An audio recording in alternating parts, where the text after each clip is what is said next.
토마토 투자자문의 강재현 운용역 모셨습니다. 안녕하세요. 네, 안녕하십니까?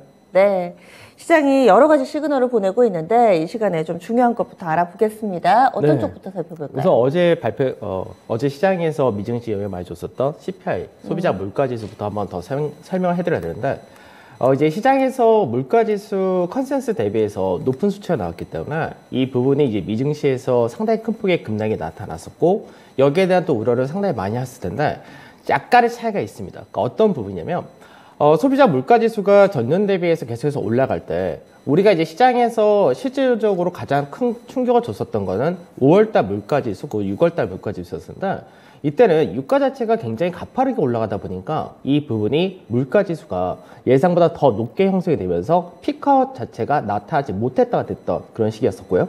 오히려 최근 들어서는 유가 같은 경우는 오히려 하락세를 보여주고 있기 때문에 실제 이제 유가 관련돼서 소비자 물가지수에 기여한 부분은 축소가 되어 간다. 이 부분은 동일하다고 생각하시면 될 것 같습니다. 다만 이번에 시장에서 충격을 줬던 부분은 어떤 쪽이냐면 결국 주거비용이라는 쪽인데 주거비용 같은 경우는 최근 들어서 미국 내에서도 주택 가격이 계속해서 하락세를 보여준다는 점에서 결국은 이제 주거비용도 완화가 될 것이다. 이렇게 전망을 하고 있지만 시차란 부분이 분명히 존재를 한 쪽이고요. 그 미국에서의 이제 물가지수가 실제 딱 한두 개 문제가 뭐 해소가 된다 해서 물가지수가 하락을 한다 이런 쪽으로 현재는 기대하기가 굉장히 어려운 그런 구조이기 때문에 그래서 실제 미국에서의 물가지수가 가파른 하락은 나타나기가 어렵다는 부분은 이번에 다시 한번 확인했다 정도 보시면 될 것 같고 중요한 거는 이제 매크로 지표, 보통 경제 지표를 볼 때는 중요한 것이 방향이 가장 중요하다 이렇게 자주 말씀을 드리는데 실제로 이제 소비자 물가지수 같은 경우는 앞전에 9.1%를 찍고 나서 8.5%, 8.3%이기 때문에 시장 컨센서스를 상회하는 결과가 나오긴 했었지만 결국 인플레이션 정점이란 구간은 지나가고 있다 이렇게 보시면 될 것 같죠. 다음에 이제 미증시가 충격을 받았던 부분은 사실 어떤 거냐면 계속해서 미증시가 앞전에 강하게 반등을 할 때 시장에서 기대했던 부분은 패드 피벗이라고 해가지고 향후 나중에 미국에서 금리 인하를 할 것이다 라는 기대치가 있었는데 이 부분을 앞전에 잭슨 밑에서 한번 파월 연준장이 안 할 거다라고 얘기하면서 한번 충격 줬었고요. 그러고 난 다음에 물가지수가 그러면 확연하게 떨어진 부분을 보여준다면 그러면 다시 한번 금리 인하에 대한 기대가 형성될 수 있지 않을까라는 부분이 소멸이 되는 과정에서 그 흐름이 나타났다 정도 이렇게 보시면 될 것 같고 실제로 이제 9월달 연준회의에서 자이언트 스텝을 넘어서 이제 울터 스텝이라 얘기를 하기도 하는데 100bp 금리 인상에 대한 가능성도 있다 이렇게 얘기하지만 실제로는 75bp 인상으로 거의 시장은 선방이 되어 있다고 보시면 될 것 같습니다. 네, 그래서 CPI의 의미에 대해서 좀 찾아봤는데 물론 예상치를 약간은 상회하면서 한 차례 충격이 있기는 했지만은 그래프를 보니까 좀 더 명확해지는 것 같아요. 이렇게 확실히 좀 꺾여있는 모습, 인플레 정점은 맞다. 지수의 반응 보겠습니다. 나스닥이 변동성이 엄청 크더라고요. 또 그제 밀릴 때 보니까 하루에 5% 어마어마하다 싶던데 지금 어떻습니까? 그러니까 이제 시장에서, 그러니까 이게 요즘 저는 이제 개인적으로 이제 요즘 지표라든지 방송에서 사실 물가지수라든지 매크로 지표를 굉장히 많이 다루긴 하는데 매크로 지표를 가지고 이제 시장에서 너무 여기에 대해서 민감하게 대응을 한 것이 아닌가, 미증시 자체도. 그러니까 앞전에 실제 고용지표가 9월 달에 나왔을 때 고용지표도 굉장히 좋게 나왔었는데 그땐 또 시장에서 러시아가 천연가스 공급을 제한시킨다. 이 부분이 또 이슈가 돼서 내려왔는데 그러고 나서 한 이틀 정도 뒤부터 반등하기 시작을 했었거든요. 그러니까 시장에서 우선 겉으로 볼 때의 이제 지표하고 속 내용하고는 좀 차이가 있는데 좀 민감하게 반응한 것이 아닌가 정도? 그래서 실제 아까도 말씀드렸듯이 연준에서의 이제 그 긴축 강화한 부분이 좀 완화되지 않을까라는 기대감이 소멸됐다 정도이기 때문에 실제로 미증시가 5%의 급락을 했었던 날도 직전에 저점 자리였었던 기술적으로 볼 때 62.8%의 저점 자리 때는 가지 않은 상태에서 마무리를 했었고 이번에도 마찬가지로 어저께 반등을 하면서 현재는 바닥 따지 형태가 이어진다 정도로 보셔도 될 것 같습니다. 특히나 이제 변동성 지수를 볼 때도 마찬가지지만 우리가 앞전에 미증시가 한 5% 이 정도의 하락이 나타났었다면 변동성 지수는 어마어마하게 올라가야 되거든요.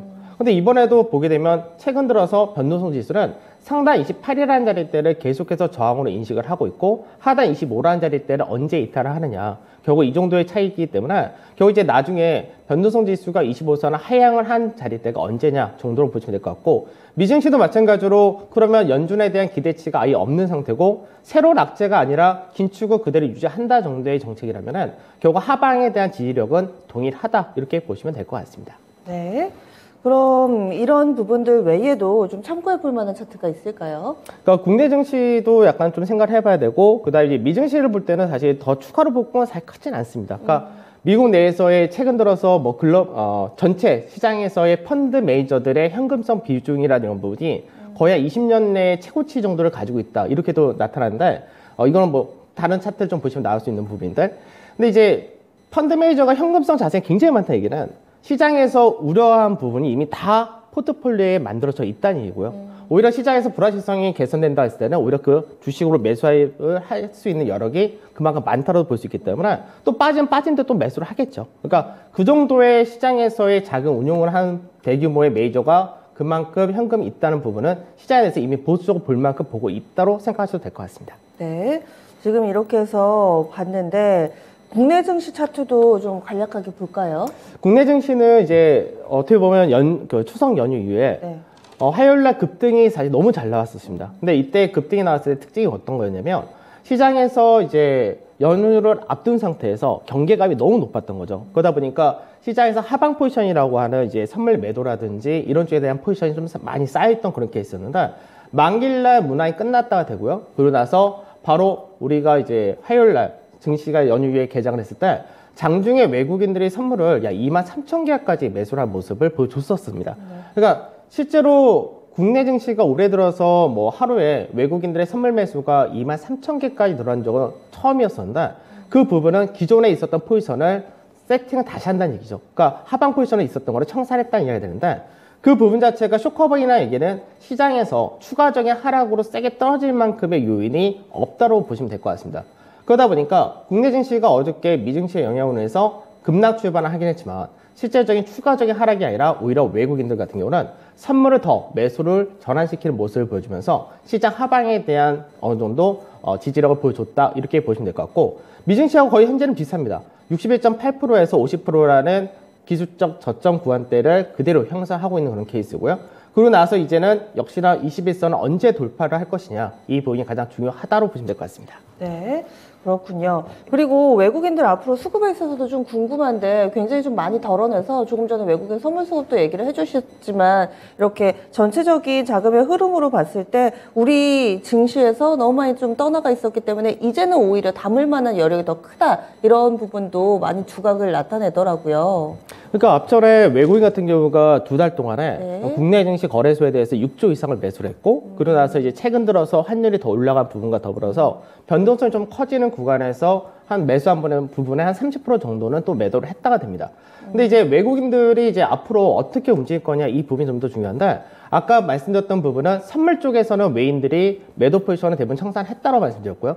그럼 이 현물 쪽에서가 매수가 들어오느냐 이게 중요한데 지금 현재 달러 인덱스 같은 경우는 110.7불 선을 고가로 인식을 하고 아직까지 그보다는 좀 낮은 자리에 또 움직이는데 문제는 국내 원달러 환율이 아직까지는 하락이란 부분보다는 상승세가 이어진다는 부분이 있습니다. 그래서 이 부분이 좀 완화된다 됐을 때는 외국인들이 다시금 국내 증시에 대한 현물 매수가 확대될 가능성도 높다고 보는데 실제 국내가 이제 MSCI 이머징 마켓에 포함이 되어 있죠. 근데 이제 국내 증시에서 앞전에 딱 우리가 8월 달에가 MSCI 리밸런싱이 있었던 날이었는데 말일날 그때가 이제 외국인들이 현물 매수 좀 많이 했던 날이기도 합니다.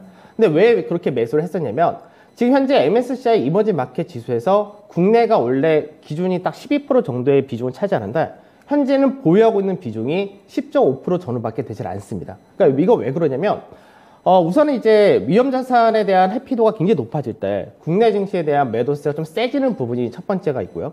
그리고 MSCI 이머징 마켓 지수 자체가 달러를 기준으로 움직이기 때문에 우리나라 원화가 크게 워낙에 약세를 띈 부분도 비중의 축소로 나타난다가 됩니다. 그래서 현재는 계류율이 굉장히 많이 커진 상태에서 위험자산에 대한 회피성이 좀 완화가 된다 했을 때는 그만큼 국내 증시로 외국인의 매수세 유입이 더 확대될 수 있는 가능성도 굉장히 높다고 보시면 될 것 같습니다. 네. 그러면 요즘 들어서는 그 기존의 태양광조선, 2차전지, 방산원전, 이 태조이방원이라는 종목군들의 이 지위가 조금씩 균열해 가는 거 아닌가요? 왜냐면 조선도 한 차례 좀 휘청이었고요. 방산은 휘청이었다가 또 다시 가는 듯하고 뭐 이런저런 이 해당되는 섹터 내에서도 많이 좀 차별화 포인트가 나타나고 있어서 업종별로는 좀 변화가 나타나고 있는 건가요? 네, 업종별로는 이제 차별화가 확실히 조금씩 나타나고 있습니다. 그러니까 앞전에 태조이방원이 시장에서 주도주다라고 얘기했었는데 이게 그 논리 자체가 화요일 같은 경우는 통용이 안 됐었던 거죠. 그러니까 시장에서 이제 무슨 얘기를 했냐면 지수가 화요일 날 같은 경우는 2.5% 이상 급등이 나왔는데 그렇다면 주도주라고 하는 태조 이방원이 움직여야 되는데 안 움직였다는 거죠. 오히려 빠졌다는 거죠. 그러면 이쪽이 주도주가 아니라 테마주로 봐야 되는 것이 아니냐 이런 얘기가 좀 나오기도 했었는데 근데 그 안에서도 꾸준하게 강세를 띈 쪽은 2차 전지 이쪽은 맞아요. 꾸준하게 강세 띕니다. 그러니까 LG에너솔루션이라든지 LG와 삼성 SDI, 포스코 케미칼 딱 2차 전지에서 이 대형 4개사가 계속해서 강세를 보여주고 있는 흐름입니다. 이쪽은 거의 중심에 현재는 서 있다라고 보시면 될 것 같고 그 외쪽으로가 이제 낙폭과대에서 움직였던 부분도 있었고 그리고 시장에서 현재는 실적이란 부분도 더더더 생각을 하셔야 될 부분이 우리가 이제 다음 주 연준회의가 끝나고 나면은 바로 다음 달이 또 어닝 시즌에 들어오게 됩니다. 그렇기 때문에 3분기 실적에 대한 호조세를 보이는 쪽에 대해서 관심을 가지셔야 된다. 현재는 자동차가 여전히 실적이 좋다. 이 부분은 거의 변동이 없습니다.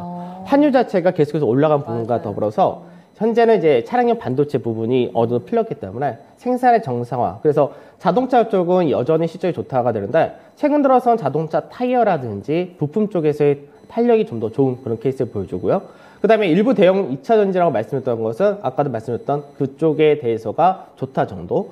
내가 이쪽은 환율이란 부분과 정책목을 같이 받아간 쪽이고 그 다음에 이제 업황이 좋아진다라고 얘기를 한 쪽이 이제 조선과 더불어서 최근 들어서 리오프닝 관련주도 좀 움직입니다. 그래서 리오프닝 관련해서는 뭐 아직 전체가 다 움직인다라기보다는 일부 이제 면세점이라든지 항공이라는 것들이 좀 움직이는데 이쪽은 이제 바닥 시그널이 좀 강하다 이렇게 보시면 될 것 같고 그리고 이제 어제와 그제 이틀 동안에 또 해운주가 또 강하게 움직이는 부분은 비달 지수가 얼마 전까지 1000 이하로 깨졌다가 이게 1400까지 올라왔습니다. 이제 바닥에서 조금씩 올라가죠. 그러니까 이제 1000이라는 수치 때 깼을 때까지가 시장에서는 굉장히 아주 향후 업황에 대한 부정적인 이미지가 나타나다가 이제 900대에서 1400대까지 바로 수직 반등이 나오다 보니까 이제 받아친 것이 아니냐 이런 논리도 좀 있기 때문에 이제 실적이란 부분과 업황 바닥이란 부분을 보시면서 움직이시면 좋을 것 같습니다. 네, 과연 이 CPI 쇼크가 하루짜리였냐 아니면 계속해서 우리 증시 발목을 잡고 있을까 그 결과가 오늘 좀 나올 거기 때문에 오늘장의 향방에 상당히 좀 관심이 쏠려 있습니다. 오늘장 놓쳐서는 안 될 시그널 어떤 거라고 보세요? 네,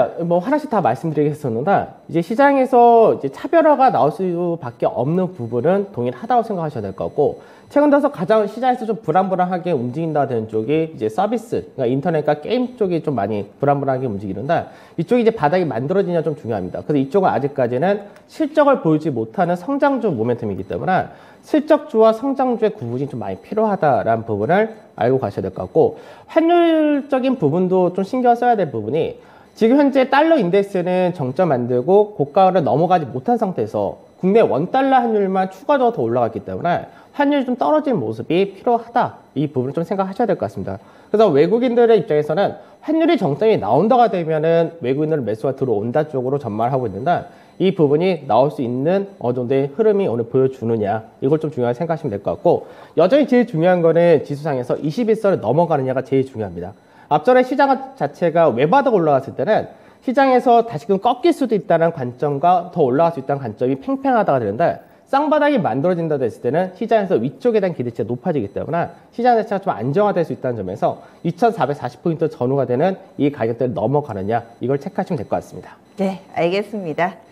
그리고 강재현 운영과 함께하는 시간은 오늘 저녁 9시에도 마련이 되어 있습니다. 유튜브에서 여러분들과 함께하는 무료 온라인 공개방송 2차 전지, 2차 반등입니다. 2차 반등 장세에서 투자 전략 어떻게 세우면 좋을지 또 관심 가질 업종, 종목에 대해서 공개하는 시간 가져볼 예정이니까요. 유튜브에서 많이 함께해 주시기 바랍니다. 운영님 오늘 말씀 고맙습니다. 네, 감사합니다. 네, 지금까지 마켓 시그널이었습니다.